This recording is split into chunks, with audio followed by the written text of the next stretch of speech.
قرآن مجید نے ارشاد فرمایا الا بذکراللہ تطمئن القلوب، فرمایا خبردار ہو جاؤ، اللہ کے ذکر میں ہی دلوں کا اطمینان ہے، اللہ کے ذکر میں دلوں کا چین ہے۔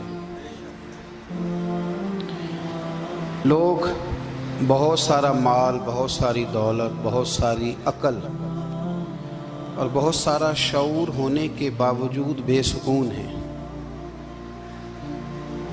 جس چیز نے زمانے کو تکلیف میں مبتلا کر دیا ہے اور جو چیز ڈھونڈنے سے نہیں ملتی وہ اطمینان ہے، وہ قرار ہے۔ لوگ بھیک مانگتے ہیں، منت کرتے ہیں، دہائی دیتے ہیں کہ کہیں سے سکون کی دولت مل جائے، لیکن وہ میسر نہیں آ رہی۔ بڑے بڑے لوگ ہیں،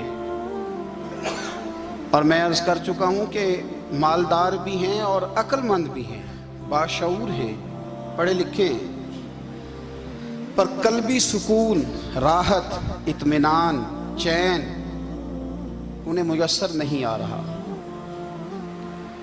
راتیں جاگ کر گزر جاتی ہیں، دن آزمائش میں بیت جاتا ہے۔ وہ کبھی اس کے لیے ٹھنڈے علاقوں کا سفر کرتے ہیں، کبھی دوستوں کی مجلسوں میں جا کر کے بیٹھتے ہیں، کبھی گھر سے دور اکیلے میں تنہائی میں وقت گزارنے کی کوشش کرتے ہیں، لیکن دولت سکون ناپید ہوتی ہے، میسر نہیں آتی۔ عرش کا رب فرماتا ہے کیوں تو بھٹکتا پھرتا ہے، کیوں دائیں بائیں جاتا ہے، چپ کر کے مسجد آ جا اور لوگوں سے بچ کے تنہائی میں میرا ذکر کر۔ اللہ ملے گا کیا؟ فرمایا الا بذکر اللہ تطمئن القلوب، میں تیرے بے چین دل کو چین عطا کر دوں گا۔ وہ تیرا تڑپتا اور پھڑکتا ہوا مزاج، اسے میں سکون کی دولت دوں گا۔ یہ تجھے کہیں اور نہیں ملے گا، یہ میری یاد میں ملے گا۔ یہ چین، قرار، سکون تجھے یہیں میسر آئے گا۔ اطمینان قلبی زندگی کا حسن ہے بھائی، دولت سکون اصل ہے۔ بڑے ٹھنڈے کمرے میں کچھ لوگوں کو نیند نہیں آتی، اور دادا صاحب رحمۃ اللہ علیہ آپ جائیں تو دونوں سڑکوں کے بیچ جو فٹ پاتھ ہے نا، اس پہ بھی کچھ لوگ سوئے ہوتے ہیں۔ ادھر سے بھی گاڑیاں گزرتی ہیں، ادھر سے بھی گاڑیاں گزرتی ہیں، لیکن بس نیند ہے نا، اللہ کا فضل ہے، اس نے دے دی ہے، آنے والوں کو آ گئی ہے۔ اطمینان قلبی، میرا معاشرہ بے سکون ہے، بے قرار ہے۔ مجھے کچھ لوگ کہتے ہیں جی میں آج کل بڑا بور ہو رہا ہوں، تو میں کہتا ہوں یار ہمیں تو ٹائم ہی نہیں ملا آج تک بور ہونے کا، نہیں وقت ہی نہیں اتنا میسر آیا، کون سا ٹائم نکالے جس میں بندہ بور ہو؟ وہ تو ہے کہ انسان کچھ فارغ ہو، کہیں اس کے پاس گنجائش ہو تو بور بھی ہو لے۔ کیسے بور ہو لیتے ہو؟ یہ کیا ہوتا ہے بور ہونا؟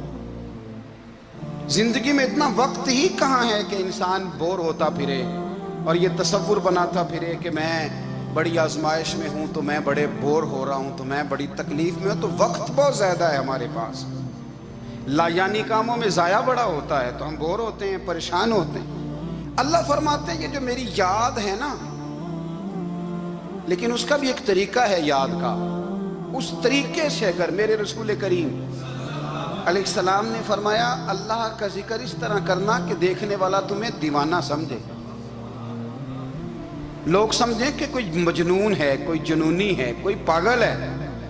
یہاں اللہ تعالیٰ معاف کرے، آپ ذکر کی مجلس چھیڑیں، آپ نعت شریف کی مجلس چھیڑیں تو بہت سارے لوگ پروفیسر بن جاتے ہیں، وہ ساری نہیں ہلاتے، ان کی زبانی حرکت میں نہیں آتی۔ حالانکہ رب کریم کا ذکر اس طرح کرو کہ دیکھنے والا تمہیں دیوانہ سمجھے، کہیں اور کھونے کی ضرورت ہی نہیں۔ میرے حبیب گویا ہمیں فرماتے ہیں تو رب کے ذکر میں اس طرح کھو جا کہ تجھے دنیا کا خیال ہی نہ رہے، تجھے پھر دنیا کی ہوش نہ رہے۔ لیکن اگر نماز میں بھی خیال غیر آئے، ذکر میں بھی توجہ کہیں اور ہو، زندگی میں وہ عجیب لمحہ تھا، وہ میرے ساتھ تھا اور میں تنہا تھا۔ اگر ماحول یہ ہو کہ آپ کہیں جسم کے ساتھ تو موجود ہوں، روح موجود نہ ہو، تو پھر لذت ذکر بھی میسر نہیں آتی، پھر کیف نہیں حاصل ہوتا۔ یاد رکھیں کہ اس طرح کھو کے رب کی یاد کہاں سے کیف آئے گا؟ الجھ ہی بڑا گئے ہیں، وہ مستی، وہ سرور، وہ کیف جو اللہ کے ذکر میں ہوتا تھا، جو کبھی مرشد کامل کے سامنے بیٹھ کر لوگ اللہ اللہ کرتے تھے تو لگتا یہ تھا کہ یہ یہاں ہیں ہی نہیں، یہ تو کہیں اور چلے گئے ہیں، یہاں موجود ہی نہیں۔ لیکن اب وہ موج نہیں، وہ شوق نہیں، وہ درد نہیں، وہ زیر نہیں۔ اقبال تڑپ کے کہا کرتے تھے خرد کی گتھیاں سلجھا چکا ہوں، یار اب مجھے صاحب جنوں کر دے، اللہ مہربانی فرما، وہ کیفیت دے، وہ سرور دے۔ زندگی میں اگر اطمینان چاہتے ہو تو کبھی کبھی سب کچھ بھول کے نا تو مست ہو جایا کرو رب کی یاد میں۔ کبھی کبھی چھوڑ دیں دنیا، چھوڑیں یار موبائل، کسی وقت کریں اس کو بند، چھوڑیں اس بات کا خیال کہ فلانے نے سلوٹ کیا ہے کہ نہیں کی، چھوڑیں۔ حضرت باجزید بستامی رحمت اللہ تعالیٰ علیہ فرماتے میں نے اعتکاف کبھی اپنی مسجد میں نہیں کیا، یہ کہ سارے ہی ہاتھ چومنے والے، سارے ہی پیار کرنے والے۔ فرماتے میں جب اعتکاف کرتا تھا تو میں بستام سے دور نکل جاتا تھا جہاں کوئی مجھے جاننے والا نہ ہو۔ اٹھ بلیا چلو تھے بسیے جتھے بس دے نہیں سارے ہی انے، نہ کوئی ساڈی ذات پچھانے تے نہ کوئی سانو مننے، چل ادھر چلیں۔ اٹھ بلیا چلو تھے بسیے جتھے بس دے نہیں سارے ہی انے، نہ کوئی ساڈی ذات پچھانے تے نہ کوئی سانو۔ اتنا شوق ہے سلوٹ کرانے کا، اتنا شوق ہے تعارف کرانے کا، اتنا شوق ہے اپنا بتانے کا، تو یہ چیز غلبہ کر جاتی ہے، پھر نام رہ جاتا ہے، روح نہیں رہتی، پھر وجود رہ جاتا ہے، پھر باطن کی کیفیت نہیں رہتی۔ خدا را اپنے آپ کو بے چین نہ کرو، بے قرار نہ کرو، بے سکون نہ کرو، رب کی یاد میں آ جاؤ، درود و سلام میں آ جاؤ، نعت کے حسن میں آؤ، تلاوت کی دنیا میں آؤ، سجدوں کے نور میں آؤ۔ آؤ کبھی کھول کے دل مسجد کی صفائیاں کریں، آؤ نہ کبھی کوئی بوڑھا، دادی، نانی، دادا، ان کے پاس بیٹھ کے پیر دبا کے اللہ کو راضی کریں۔ یہ کیف والی جگہ ہیں، یہ سرور والی جگہ۔ اتنی بے چین ہماری زندگی ہے، بے قرار ہے، تڑپتے ہوئے لوگ، لڑتے ہوئے لوگ، ایسے لگتا ہے اب ایک دوسرے کا گریبان تھام لیں گے، بے قرار، بے چین۔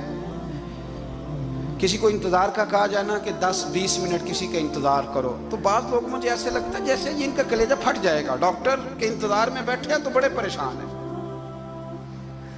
کسی کو ملنے گئے ہیں کو آدھا گھنٹہ بیٹھنا پڑ گیا تو بڑی دقت میں ہے۔ اپنے آپ کو سکون دیں۔ آپ یقین کریں بڑا مزہ آتا ہے، کبھی کسی کا انتظار کرنا پڑے تو 2-4 تسبیح درود شریف پڑھی جاتی ہے، یعنی ذوق بن جاتا ہے کہ چلو اللہ نے موقع دیا ہے، کوئی سرکار کو یاد کر لیں، تنہائی مل گئی۔ ہمارا مزاج جس سختی کا شکار ہے وہ سختی آہستہ آہستہ ہمیں زیادہ آزمائش میں ڈال گئی۔ تو میرے بھائی زندگی میں اطمینان حسن ہے، اور وہ سب سے زیادہ اللہ کی یاد میں ملتا ہے، وہ سب سے زیادہ رب کریم کے ذکر میں، سب سے زیادہ جو چاہتا ہے نا دل ٹھنڈا رہے، زبان میٹھی رہے، وہ مدینے والے محبوب پہ درود و سلام پڑھا کرے، وہ حضور پہ درود و سلام پڑھا کرے، زبان میٹھی رہے گی۔ میرا ذاتی تجربہ ہے کہ جو آدمی اپنے اخلاق سنوارنا چاہے وہ حضور پہ درود شریف پڑھے، جو اپنے اخلاق سنوارنا چاہے، طبیعت کو ٹھنڈا رکھنا چاہے، وہ درود شریف پڑھے، اس کا دل سکون میں آئے گا۔ کچھ کام اور ہیں زندگی میں اطمینان کے لیے، ان کا ہونا بھی بڑا ضروری ہے۔ سب سے پہلے اگر آپ چاہتے ہیں نا زندگی میں سکون ہو تو حقیقتوں کا سامنا کرنا سیکھیں، آپ جو ہیں وہ رہنا سیکھیں، جو آپ نہیں ہیں وہ بننے کی کوشش نہ کریں۔ حقیقت کا سامنا کرو گے تو زندگی اطمینان میں آ جائے۔ ہم نے نا بہانے بنا لیے ہیں، ہیلے بنا لیے ہیں، جھوٹ کے سہارے اپنے آپ کو اونچا کر لیا۔ ایک آدمی سے کہا جاتا ہے تو رشوت نہ لے، تو کہتا ہے میں غریبوں سے نہیں لیتا۔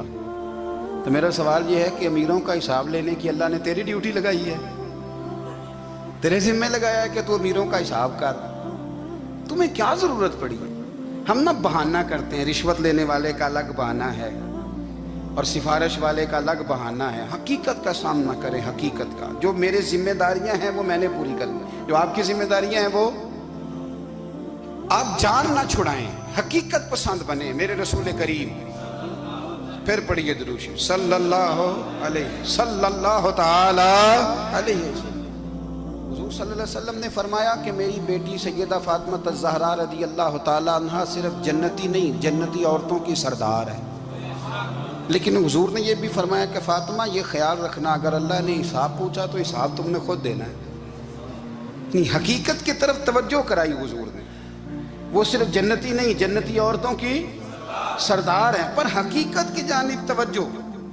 میں حقیقت یہ ہے کہ اگر مالک نے حساب پوچھا تو اس کی تیاری بھی کرنی ہے۔ دیکھیں نا، ہمیں کچھ یقین نہیں، اللہ معاف کرے کہ ہمارا حساب کیسا ہوگا، لیکن کتنے آزاد ہیں۔ یعنی بڑی دلیری سے بندے کہتے ہیں فجر نہیں پڑھتا جی، 3 پڑھتا ہوں جی، شاہ رہ جاتی ہے جی، کپڑے صاف، بڑی دلیری سے۔ اور سیدہ فاطمہ الزہرا نے ساری رات مصلی باز رکھا ہے، حالانکہ انہیں یقین تھا کہ رب مجھے بغیر حساب کتاب جنت دے گا۔ حقیقت کا سامنا کریں، جو حقوق آپ کے ہیں وہ آپ نے ادا کرنے ہیں، جو ذمہ داریاں ہیں وہ ذمہ داریاں ہیں۔ دیکھیں نا، حضرت موسیٰ کلیم اللہ علیہ السلام کے پاس اسرائیل روح نکالنے آئے تو حضرت موسیٰ نے تھپڑ مارا، آنکھ نکال دی، واپس گئے۔ اللہ انہوں نے تو جلال فرمایا ہے، کہا موسیٰ علیہ السلام سے کہیے بیل کی پشت پر ہاتھ رکھیں، جتنے بال ان کے دست مبارک کے نیچے آئیں گے اتنے 1000 سال ان کی عمر بڑھا دی جائے گی۔ یعنی میرے کان میں کوئی بتا دے کہ جناب 60 سال بڑھ گئی، یا آپ کے کان میں کوئی کہہ دے تو خوشی ہوتی ہے کہ نہیں؟ لیکن یہ حقیقت پسندی نہیں، اس لیے کہ 60 بھی گزر جائیں گے، 70 بھی، یہ حقیقت نہیں۔ حضرت موسیٰ کلیم، چلے میں مثال دیتا ہوں، سمجھ لے 10 بال، حالانکہ بہت زیادہ آتے ہوں گے، 10 بال اگر حضرت موسیٰ کے ہاتھ کے نیچے آئے تو 10,000 سال تو عمر بڑھ گئی نا۔ 10 یعنی 10 سال نہیں، 10 100 نہیں، 10 بہت زیادہ تھی نا۔ تو حضرت موسیٰ کلیم اللہ علیہ السلام سے آ کے عرض کیا گیا حضور بیل کی پشت پر ہاتھ رکھیں، جتنے آپ کے ہاتھ کے نیچے بال آئیں گے اتنے 1000 سال عمر بڑھ جائے گی۔ تو حضرت موسیٰ نے حقیقت پسندی والی بات کی، فرمایا پھر کیا ہوگا؟ 10,000 سال کے بعد پھر کیا ہوگا؟ کہ حضور جانا تو پھر بھی ہے، فرمایا پھر ابھی چلتے ہیں۔ اگر جانا ہے نا، جانا ہے تو پھر، اگر جانا ہے تو پھر ابھی، اور سجنوں اگر نماز پڑھنی ہے تو ابھی کیوں نہیں؟ اگر داڑھی رکھنی ہے تو پھر رمضان کا انتظار کیوں کریں، ابھی کیوں نہیں؟ اگر سچ بولنا ہے تو پھر، اگر رزق حلال کھانا ہے تو پھر انتظار کا ہے گا۔ حقیقت ہوتی ہے، بہانہ ہوتا ہے، حقیقت چھپ نہیں سکتی بناوٹ کے اصولوں سے، کیونکہ خوشبو آ نہیں سکتی کبھی کاغذ کے پھولوں سے۔ یہ بات یاد رکھیں، اگر جانا ہے تو حضرت کلیم فرمانے لگے پھر 10,000 سال کے بعد بھی جانا ہے تو آج بھی ہمیں بے قراری زندگی میں، اس لیے کہ ہم حقیقت پسند نہیں، ہم بہانوں میں، ہم ہواؤں میں جیتے ہیں، ہواؤں میں، خیالات میں زندگی گزارتے ہیں۔ بڑا ٹائم پڑا ہے، مثلاً کتنا میرے رسول کریم صلی اللہ تعالیٰ علیہ وآلہ وسلم نے ایک دن صحابہ سے فرمایا تمہیں حیا نہیں آتی؟ حضور کیا ہوا؟ فرمایا وہ والے مکان بناتے ہو جن میں تم رہ نہیں سکتے، وہ والا مال جمع کرتے ہو جو کھا نہیں سکتے، حیا نہیں آتی؟ عرض کی حضور حکم کریں تو محبوب فرمانے لگے جوتے کا ایک تسمہ بند کرتا ہوں تو سوچتا ہوں دوسرا بند کرنے سے پہلے موت آ جائے گی، ایک سانس اندر جاتی ہے تو دوسرا آنے سے پہلے میں یاد کرتا ہوں کہ مجھے دنیا سے جانا ہے۔ تمہیں حیا نہیں آتی؟ وہ مکان بناتے ہو جن میں رہ ہی نہیں سکتے، وہ مال جمع کرتے ہو جو کھا، حقیقت پسند نہیں بھائی۔ ہم بہت سارے لوگ ہیں بڑی باتیں سناتے ہیں، بڑی، میں کہتا ہوں اصل میں نا زیادہ باتیں سنا کے نا بیچارہ اپنے آپ کو مطمئن کرنا چاہتا ہے، اصل بات یہ ہے کہ اندر سے نا ہلا ہوا ہے، کچھ بھی نہیں، بڑا زیادہ ہنستا ہے اور مجھے لگتا ہے کہ کوئی گہرا زخم چھپا رہا ہے۔ اس لیے ملمہ سازی، حقیقت پسند بنو، حقیقت پسند۔ یاد رکھنا من ترک صلاۃ متعمدا فقد کفر، میرے رسول نے حقیقت بیان کی، فرمایا جس نے ایک نماز بھی جان بوجھ کے چھوڑی اس نے رب کے رب ہونے کا انکار کیا، اس نے کفران نعمت کیا۔ یہ حقیقت ہے، کوئی کلیریفیکیشن نہیں، کوئی وضاحت نہیں۔ جو نماز نہیں پڑھتا، جھوٹ بولتا ہے، غلط بیانی کرتا ہے، جو شخص رزق حرام کما کے کہتا ہے کہ اس کے بغیر گزارا نہیں چلتا، وہ جھوٹ بولتا ہے۔ اس لیے کہ رب فرماتا ہے جب تجھے پیدا کیا ہے تو تیرا رزق میرے ذمہ ہے۔ اللہ فرماتا ہے کہ لا یکلف اللہ نفسا الا وسعها، میں کسی پر وہ بوجھ نہیں ڈالتا جو اٹھا نہ سکے۔ نماز فرض کیا، اس کا مطلب ہے ہم پڑھنے کے قابل ہیں، उसने हमारे जिम्मेदारियां लगाई हैं तो मतलब ये है कि हम जिम्मेदारियां अदा करने के काबिल हैं, वरना वो कहता है मैं वो बोझ डालता ही नहीं जो तुझसे उठाया ना जाए। अगर चाहते हो कि जिंदगी में इत्मीनान मिले तो खुदारा हकीकत पसंदों वाली जिंदगी गुजारो। ये फिजाओं में जिंदा रहना, हवाओं में, अल्लाह बड़ा माफ करने वाला है, अल्लाह बड़ा करीम है, माफ कर देगा, तो भाई ये बात सहाबा को भी पता थी, ये अहले बैत को भी खबर थी, तो वो तो एक एक बात का लिहाज करते थे। ये गौसे आजम को भी पता थी, ये उनके वालिद को भी पता थी, जिन्होंने किसी का एक सेब खा लिया था तो 12 साल उसके घर में नौकरी करते रहे। उन्हें नहीं पता था अल्लाह बड़ा करीम है, माफ कर देगा, एक सेब ही है ना। तो हकीकत पसंदी आपको सुकून देगी। और अगर आपने अपने आप को गैर मुतमिन किया हुआ है, बात कुछ और है, और आपने अपने आप को डाल किसी और तरफ लिया है, तो फिर आपको सुकून मिल सकता? सुकून हकीकत पसंदी में, असल में सुकून होता है, अदाकारी में सुकून नहीं होता। तीसरी बात सुने, अगर आप चाहते हैं जिंदगी में मुतमईन रहें तो दुनियादारों से उम्मीदें तोड़ दें, अल्लाह और उसके रसूल से उम्मीद वाबस्ता करें, औलिया अल्लाह से उम्मीदें वाबस्ता करें, सहाबा और अहले बैत से उम्मीदें, अल्लाह और अल्लाह वालों से उम्मीदें, दुनियादारों से उम्मीदें। आपको पता है दुनियादार की तबाही कब होती है? जब उन्हें खुशामदी मिल जाता है। चौधरी का बेड़ा उस वक्त गरक होता है जब उसे चौधरी कहने वाले ज्यादा हो जाते हैं। सेठ साहब और नवाब साहब बेचारे तबाह तब होते हैं भोलेपन में, जब उनके दाएं बाएं रेला होता है सेठ साहब कहने का। लोग उन्हें खाना चाहते हैं, प्यार उनका नहीं होता, उनकी जेब का होता है। मोहब्बत उनसे नहीं होती, उनकी कुर्सी से होती है। जरूरियात का प्यार होता है, तबाह कर दिया जाता है। हमारी सारी तवक्कुआत दुनियादारों से वाबस्ता हो गई है। नाराज ना होना, पीरों ने, मौलवियों ने, दरवेशों ने, उन्होंने भी सेठ रखे हुए जलसों की सदारत कराने के लिए।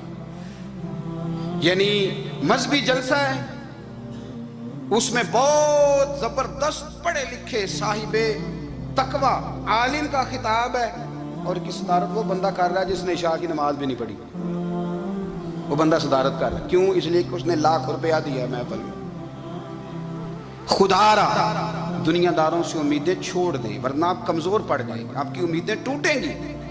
कितना कमजोर है वो शख्स जो 2-4 हज़ार के लिए किसी बंदे की चापलूसी करता है, उसके पीछे भागता है, खुशामदे करता है, थोड़े से नोटों के लिए।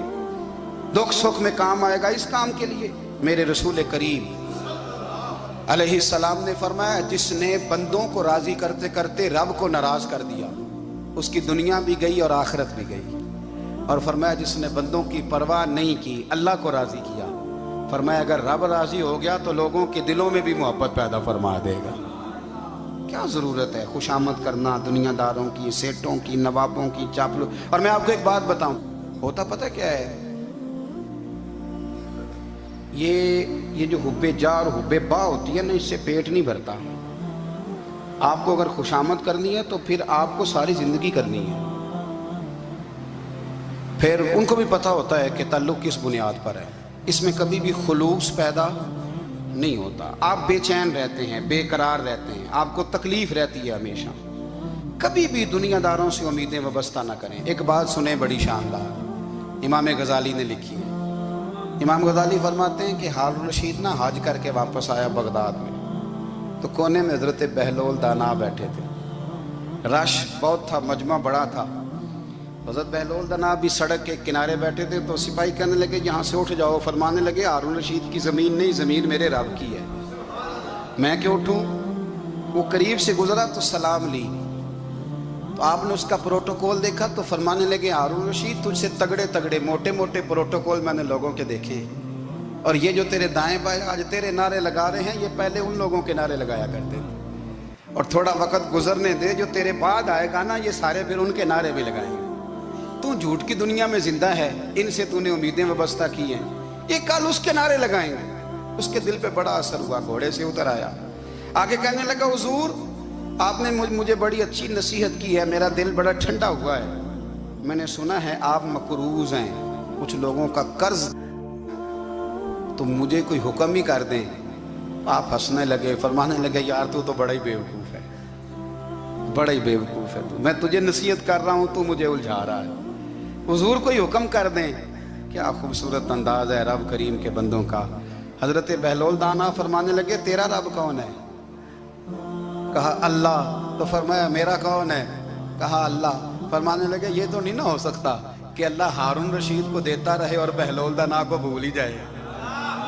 ये तो नहीं ना हो सकता कि हारून रशीद को देता रहे और बहलोल दाना को भूल जाए। फरमाया उसका दिल, उसका इरादा हुआ, इरादा एक कुदरत हुआ कि बहलोल मकरूज रहना चाहिए। तो अगर रब मुझे रखना चाहता है, दुख कबूल मोहम्मद बख्शा राजी रहन प्यारे, अगर वो चाहता है मैं मकरूज रहूं तो मैं भी चाहता हूं कि मैं मकरूज ही रहूं। ये तो नहीं ना हो सकता कि तुझे दे और मुझे ना दे। फरमाया मेरी तुझसे कोई उम्मीद नहीं, मुझे जब भी देगा मेरा रब भी देगा, और वो देगा तो फिर इंशाल्लाह खजाने खोल के देगा। दुनियादारों से उम्मीदें वाबस्ता करना, लोगों के पीछे, ये छोड़ दें। आप बेचैन रहेंगे, बेकरार रहेंगे। अल्लाह वालों से ज़रूर उम्मीदें वाबस्ता करें, इसलिए कि उनके पास जो कुछ होता है वो दरअसल रब का ही होता है।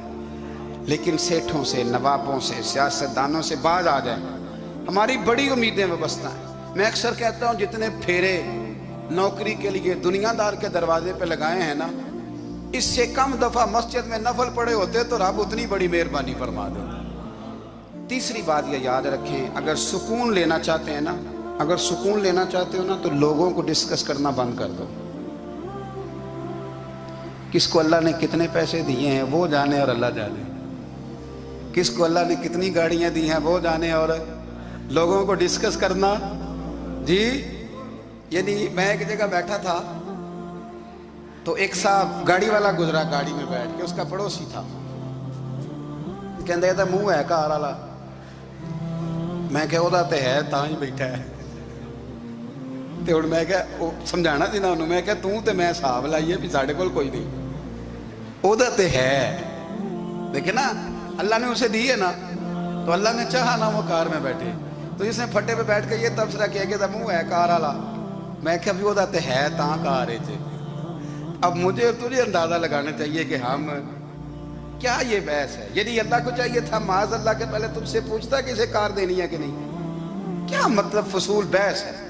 वो चीज हमें इतना तंग करती है, इतनी तकलीफ देती है कि आप यकीन करें सारा दिन उसी को डिस्कस करते हैं, सारा दिन। उसके पास गाड़ी है, उसके पास कार है, फलाने का पैसा 1 नंबर है, फलाने का 2 नंबर है, फलाने का 6 नंबर है। असल बात के अंदर हसद है, इसको निकालो। एक बात कहने लगा हूँ, इसे याद रखना। मेरे आला हज़रत रहमतुल्लाह अलैह फरमाया करते, हसद करने वाला बंदों पर एतराज़ नहीं करता, अल्लाह पर एतराज़ करता। वो कहता है अल्लाह उसे क्यों दिया है, इतना क्यों दिया है, माज़अल्लाह वो अल्लाह की तकसीम पर एतराज़ करता। हसद करते हो बेचैन रहोगे, हसद आपके दिल को तड़पा के रख देगा, छोड़े। अल्लाह बड़ा करीम है, जिसको जहाँ चाहता है वहाँ बिठा देता है। आप कतन इस बहस में ना पड़े कि अल्लाह ने किसको कितना दिया है, कब दिया है, क्यों दिया है, वो बड़ा बेनियाज है। हसद आपको तबाह करेगा। दुनिया में पहला गुनाह जो हुआ था वो हसद था। इबलीस ने हजरत आदम से हसद किया, कहने लगा मैं बेहतर हूँ, सरदारी इसको मिल रही है, ये तो अल्लाह को पता है ना किसको देनी है। और दुनिया में पहला कत्ल हसद की वजह से हुआ। हाबील काबील के दरमियान हसद का मामला था। खातून का निकाह उससे क्यों हो रहा है, मुझसे होना चाहिए। हसद तबाही करता। अब यकीन करें, यानी दुकानदार के सामने दूसरी दुकान पड़ती है और परेशान हो जाता है। वो कहता है मेरा क्या बनेगा, ला हौला वला कुव्वता इल्ला बिल्लाहिल अलिय्यिल अज़ीम। यानी तेरा क्या ख्याल है कि तेरे हिस्से की रोटी वो खा जाएगा, इतना छोटा दिल। यानी तेरा मौक़िफ़ ये है कि तेरे हिस्से का नसीब उस तक चला जाएगा, ये तेरी ख्वाहिश है। एक दूसरे की कमजोरियां बयान करना, उसका तो माल ही नाकस है जी, उसके तो पास ही कुछ नहीं। ये तो कमजोर लोगों का तरीका है। मेरे रसूल करीम अलैहिस्सलातु सलाम गुजर रहे थे, पतझड़ का मौसम था, खिजा का मौसम था, दरख्तों के पत्ते झड़ रहे थे। सहाबा को साथ लेके हुजूर गुजरे और एक दरख्त की टहनी को पकड़ के हुजूर ने हिलाया। सहाबा फरमाते हैं कि छम छम उसके पत्ते गिरे, जमीन पर ढेर लग गया। हुजूर ने फरमाया देखा तुमने क्या हुआ। हुजूर हाँ। फरमाया कितनी तेजी से पत्ते झड़े हैं, सिर्फ तना रह गया है और खाली टहनियां रह गई हैं, कोई हुस्न बचा है।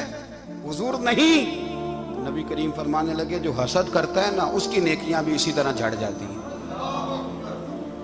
इसी तरह और एक जगह हुजूर फरमाने लगे जिस तरह राख लकड़ी को आग खा जाती है, जिस तरह लकड़ी को आग, जब आग खा जाए तो फिर लकड़ी को लकड़ी नहीं कहा जाता, राख कहा जाता है, कोयला कहा जाता है, उसकी असल बाकी यानी उसे खाई जाती है।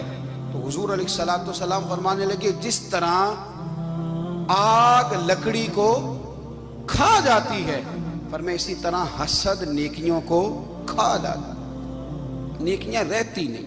हसद करने वाले के पास नेकियां यानी उनकी असल शक्ल मौजूद, कभी भी हसद नहीं करें। अल्लाह की तक़सीम है, जिसको चाहे जब चाहे जितना चाहे अता करे। और चौथी बात मेरे भाई, कभी भी बुग़्ज़ ना पैदा करें। बुग़्ज़ वाले लोग बेसुकून रहते हैं। बहुत सारी कमज़ोरियां हमारे अंदर होती हैं ना, फिर अल्लाह हमारी रोज़ी तो नहीं ना बंद फरमाता, ये तो नहीं कहता कि ज़मीन से निकल जाओ। अगर यही वाला मामला हो जो हमारा है कि वो शादी में इसने मेरे साथ बुरा सलूक किया था, अब सारी ज़िंदगी बुग़्ज़ रखना है, अगर यही मामला फरिश्ते अल्लाह की बारगाह में कहें कि या अल्लाह इसने फलाने दिन शराब पी थी, अब इसको ज़मीन में नहीं रहने देना, निज़ाम ज़िंदगी चलेगा। तो अगर अल्लाह हमें माफ़ करता है तो हम बंदों को माफ़ क्यों नहीं करते? आप यकीन करें, इतनी लंबी अदावतें, इतना लंबा हसद, इतना लंबा बुग़्ज़, इतना लंबा। हदीस मैंने पढ़ी, मैं हैरान रह गया। मेरे नबी करीम अलैहिस्सलाम ने फरमाया अपनी बीवी से कभी बुग़्ज़ ना रखना, अगर उसकी एक बात नापसंद हो तो उसे छोड़ के वो बात देखो जो तुम्हें पसंद है। मैं इस हदीस को पढ़ के सोचने लगा कि क्या बीवी का भी बुग़्ज़ रखते हैं लोग? अब हुजूर ने कहा है तो इसका मतलब है लोग बीवी का बुग़्ज़ भी रखते हैं। अब इस पर इस्तदलाल करके मुझे कहना पड़ेगा कि ससुराल वालों का बुग़्ज़ भी रखते हैं, कहना पड़ेगा कि भाई के ससुराल वालों से भी बुग़्ज़ रखते। इस हदीस की रोशनी में मैं समझा कि लोग भाभी का बुग़्ज़ भी बुग़्ज़ रखते हैं, बुग़्ज़, वरना आदतें तो हमारी भी कई बुरी होती। अगर आदत एक वजह बने इख्तलाफ की तो आदतें तो हमारी भी कई बुरी हैं, लेकिन हम अपनी बुरी आदतों समेत अपने आप से प्यार करते हैं और सामने वाले की एक भी आदत बुरी हो तो उससे बुग़्ज़ रखते हैं। बुग़्ज़ ना पैदा करें। मेरे नबी पाक अलैहिस्सलाम ने फरमाया कुछ चीज़ें तुम्हारे दीन को मूंड डालेंगी, तबाह कर देंगी, काट देंगी। हुजूर कौन सी? फरमाया हसद, तकब्बुर और बुग़्ज़, ये तुम्हारे दीन को तबाह कर दें। हम बेचैन इसलिए हैं कि हमने बहुत सारे लोगों का बुग़्ज़ पाला हुआ है और हर फील्ड में सियासतदान ने सियासतदान का, ज़ातियात पर उतर के बात करते हैं, मुअज़्ज़ज़ तरीन लोग, ताजर ने ताजर का, इल्ला माशाअल्लाह बाज़ जगह पे अहले इल्म भी एक दूसरे से अदावत रखते हैं। खुदारा दिल रब करीम के आने का ठिकाना है। ये साफ होगा तो इसमें रब रसूल के जलवे होंगे। अगर इसमें अदावत हो, इसमें बुग़्ज़ हो, इसमें कीना हो, निफाक, सुने मेरे रसूल करीम हज़रत अबू बकर सिद्दीक़ रज़ी अल्लाह ताला अन्हु कहते हैं मैं रो ही पड़ा। मक्का फतह हुआ ना, तो इकरमा बिन अबू जहल ने पैगाम भेजा कि मैं ना कलमा पढ़ने के लिए आ रहा हूँ। वह बात लंबी है, मैं मौजू पे रहना चाहता हूँ। कहते हैं जब वो आने लगा ना तो नबी पाक ने हम सबको बुलाया, हम हाजिर खिदमत हुए तो हुजूर फरमाने लगे कि उसके बाप ने ना बड़ा जुल्म किया है हमारे साथ, अबू जहल ने बड़ा सताया है, बड़ी तकलीफ़ दी है।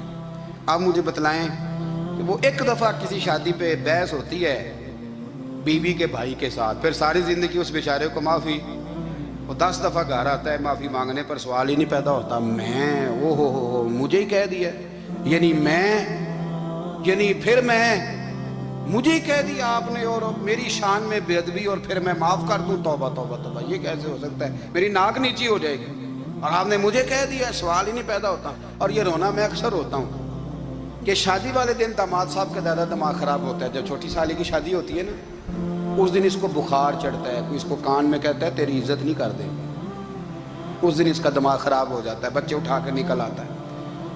वो बेचारा सुसर मिन्नतें कर रहा होता है कि तेरी मेहरबानी आ जा, ये इज़्ज़त करा रहा है। तो मैंने कहा एहतजाज करके जो इज़्ज़त कराई जाती है वो इज़्ज़त नहीं होती।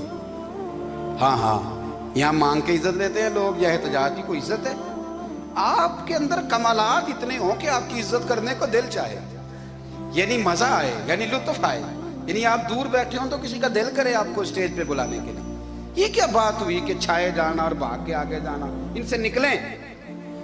इकरमा बिन अबू जाल कलमा पढ़ने के इरादे से आ रहे हैं। हुजूर अलैहिस्सलाम ने सहाबा को बुलाया। कितनी ज्यादा दावत रखी जा सकती थी माज़अल्लाह। कब से वो चला था जुल्म करने, और उसके बाद उसका बेटा शुरू हो गया। कितनी बातें थी जो ना काबिले माफी थी, पर करीम रसूल ने हमें बतलाया है कि सुकून वाली जिंदगी कहते किसको है। जब सब लोग जमा हो गए तो हुजूर ने फरमाया, भाई वो कलमा पढ़ने आ रहा है, उसके बाप ने जुल्म बड़े किए हैं, पर मेरी नसीहत ही है कि उसके सामने उसके बाप को बुरा ना कहे। खबरदार कोई उसके सामने कोई बात ना करे। अब वो कलमा पढ़ने आ रहा है, मुती हो के आ रहा है, बांध के आ रहा है। कहते हैं अल्लाह के रसूल ने ना काफी देर तक खुतबा दिया, ब्रीफिंग दी, बात समझाई। जनाब सिद्दीक अकबर कहते हैं मैं रो पड़ा। एक सहाबी मुझे कहने लगे तुम्हें क्या हुआ? तो मैंने कहा मैं मुस्तफ़ा की रहमत पे रो रहा हूँ। देखो किन के लिए हुजूर ग्राउंड बना रहे हैं, देखो किन के लिए हुजूर तैयारी कर रहे हैं, जिन्होंने सारी जिंदगी दुश्मनी की। खुदारा ये अंदर से अदावतें निकाल फेंको। ओ भाई इतना तो लंबा टाइम ही कोई नहीं, इतना तो वक्त ही कोई नहीं, इसको साफ रखो। बंदा कोई कर भी गया तो कोई अर्ज नहीं। चंगी मंदी सजना कोलों 100 वारी हो जाती, यार यारां दा गिला नहीं करदे। असल प्रीत यार यारां दा जेड़ा गिला करदा जे यार नहीं जिंदा। हाँ पक्की बात, पक्की पीढ़ी। मेरा एक संगी मुझे आके कहने लगा फलानी जगह बंदा ये बात कर रहा था। मैं क्या तू उते ही से सौंदा से, तुम ही नाल ही से। मेरा तो सज्जन बात सुन ही नहीं सकता। चंगी मंदी सजना कोलों 100 वारी हो जाती, यार यारां दा गिला नहीं करदे। असल प्रीत जिन्हां दी। हाँ जो बंदे फिर होते इस तरह के, उनके लिए भी मियाँ साहब ने कहा है, उनके लिए भी मियाँ साहब ने कहा है, उनके लिए भी आपने बात इरशाद फरमाई है। आपने फरमाया चंगा होया लड़ नेड़ियों छुटा, किते उम्र नहीं लंगी सारी। बेकदरां दी यारी कोलों तौबा लख लख बारी। और चंगा होया लड़ नेड़ियों छुटा, किते उम्र नहीं लंगी सारी। जो इस तरह का था ना, शिकवे करने वाला, बुग़्ज़ रखने वाला। फरमाया बेकदरां दी यारी कोलों तौबा, यानी लख ते लख किन्ने हो गए, यानी 2 लाख बारी तौबा की थी उन्होंने, गिनी नहीं जा सकती जितनी मियाँ साहब ने तौबा कर दी। बेकदरे दोस्त बेकदरां दी यारी कोलों तौबा लख लख बारी। चंगा होया लड़ नेड़ियों छुटा, किते उम्र नहीं लंगी सारी। तो मेहरबानी करें, एक तो अगर आप मुतमईन रहना चाहते हैं तो कभी कभी ना मस्त हो के जिक्र इलाही करें। मस्त हो, वो वाला जिक्र नहीं जिसमें आप मोबाइल भी देख रहे हैं और कहानियाँ भी। मेरे सामने को बंदा जुमे वाले दिन या तकरीर के दरमियान तस्बीह लेके बैठ जाए तो मैं उससे पूछता हूँ तू दो काम एक टाइम किमें पे करना है। मेरी भी बात सुन रहे हो, तस्बीह पढ़ी तो मुमकिन ही नहीं। तस्बीह तो तस्बीह है, जब वो होगी तो फिर कोई और काम सवाल ही नहीं पैदा हो। एक तो जिक्र करें महव हो, दूसरी बात हकीकत का सामना करें। आप अगर मुतमईन रहना चाहते हैं तो हकीकत पसंद बने। तीसरी बात हसद छोड़ दें, दूसरों को डिस्कस करना छोड़ दें। आप ये देखें कि अल्लाह ने मुझे क्या कुछ दिया, उस पर राजी रहें। और चौथी बात अदावत छोड़ दें, सीने में कीना छोड़ दें। आपकी ज़िंदगी मुतमईन हो जाएगी, आप खुशहाल रहेंगे। वो जो आप लफ्ज़ कहते हैं ना कि मैं बोर हूँ, मैं परेशान हूँ, उससे आप निकल आएंगे। अल्लाह हमें महबूब की ग़ुलामी में ज़िंदा रखे, ग़ुलामी में मौत।